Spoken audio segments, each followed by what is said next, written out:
Hi guys, it's me, the Mallu Banker.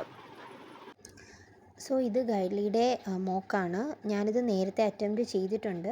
എന്നാലും അതിൻ്റെ ഒരു അനാലിസിസ് ഒക്കെ ഒന്ന് ജസ്റ്റ് കാണിക്കാമെന്ന് വിചാരിച്ചാണ് ഇന്ന് ഈ മോക്കൊന്ന് ഡീപ്പായിട്ട് അനാലിസിസ് ചെയ്യുന്നതാണ്. അപ്പോൾ ഗൈഡ്ലിയുടെ സബ്സ്ക്രിപ്ഷൻസ് ഉള്ളവരാണെങ്കിൽ ഈ മോക്ക് ചെയ്തിട്ടുണ്ടെങ്കിൽ അതിൻ്റെ മാർക്സ് ജസ്റ്റ് കമൻറ്റ് ചെയ്യുക.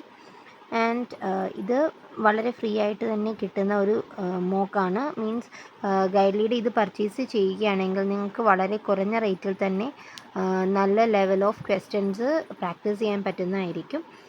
താല്പര്യമുള്ളവർ ഇത് പർച്ചേസ് ചെയ്ത് നോക്കുക.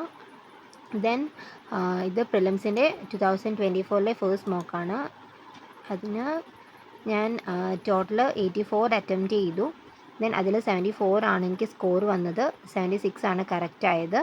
8 എണ്ണം ഇൻകറക്റ്റ് വന്നു, 15 എണ്ണം സ്കിപ്പ് ചെയ്തു. ആക്യുറസി എന്ന് പറയുന്നത് 90% ഉണ്ട്. ഓക്കെ, ദെൻ അതിൻ്റെ അനാലിസിസ് നോക്കാം. അനാലിസിസ് നോക്കുവാണെങ്കിൽ അനാലിസിസ് നോക്കുമ്പോൾ എനിക്ക് ഇംഗ്ലീഷ് അത്യാവശ്യം ഡ്യൂവബിൾ ആയിട്ടുള്ള ക്വസ്റ്റ്യൻസ് ഒക്കെ തന്നെയായിരുന്നു. പേഴ്സൻറ്റൈൽ 90% ഉണ്ട്. അത് നല്ലൊരു കാര്യമാണ്. അപ്പോൾ നിങ്ങളാണെങ്കിലും പ്രിലിംസ് ഫോക്കസ് ചെയ്യുമ്പോൾ ഒരു 80+ ആ ഒരു റേഞ്ചിൽ തന്നെ പേഴ്സൻറ്റൈൽ ഉണ്ടാവാൻ ശ്രദ്ധിക്കുക. ഓക്കെ, ദെൻ ഇംഗ്ലീഷിൽ ഞാൻ 28 അറ്റംപ്റ്റ് ചെയ്തു. 4 എണ്ണം ഇൻകറക്റ്റ് വന്നു. ദെൻ 2 എണ്ണം സ്കിപ്പും ചെയ്തു.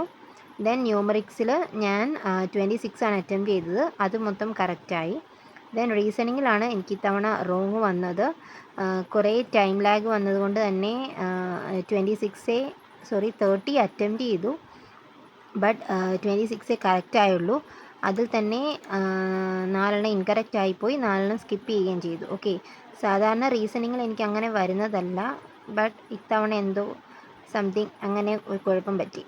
ഓക്കെ, ദെൻ ഓവറോൾ ഞാൻ 84 ആണ് അറ്റംപ്റ്റ് ചെയ്തത്.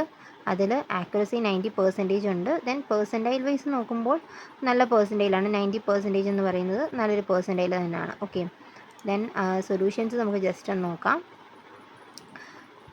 സൊല്യൂഷൻസ് നോക്കുമ്പോൾ ഇത് അത്യാവശ്യം ഡ്യൂവബിൾ ആയിട്ടുള്ള ഒരു ഇംഗ്ലീഷ് സെക്ഷൻ. ദെൻ ഇവിടെ RCയിലാണ് എനിക്ക് റോങ് വന്നത്.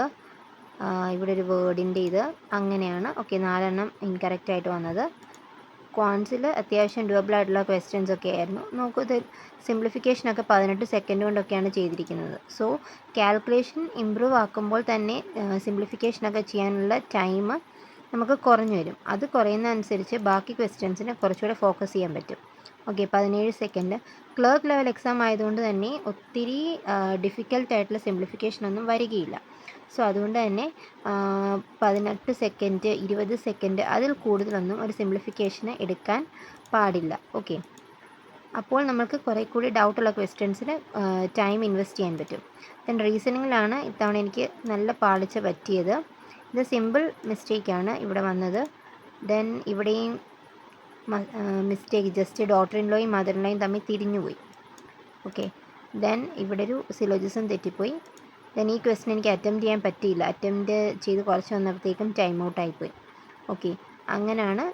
ഇത്രയുമാണ് അപ്പോൾ ഞാൻ ചെയ്തത്.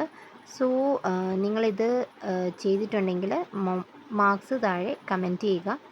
ആൻഡ് ഇനി നെക്സ്റ്റ് വീഡിയോയിൽ ഏതാണ് ടോപ്പിക്ക് വേണ്ടത് എന്നുള്ളതും ജസ്റ്റ് ഒന്ന് കമൻറ്റ് ചെയ്യുക. And thank you for watching. By.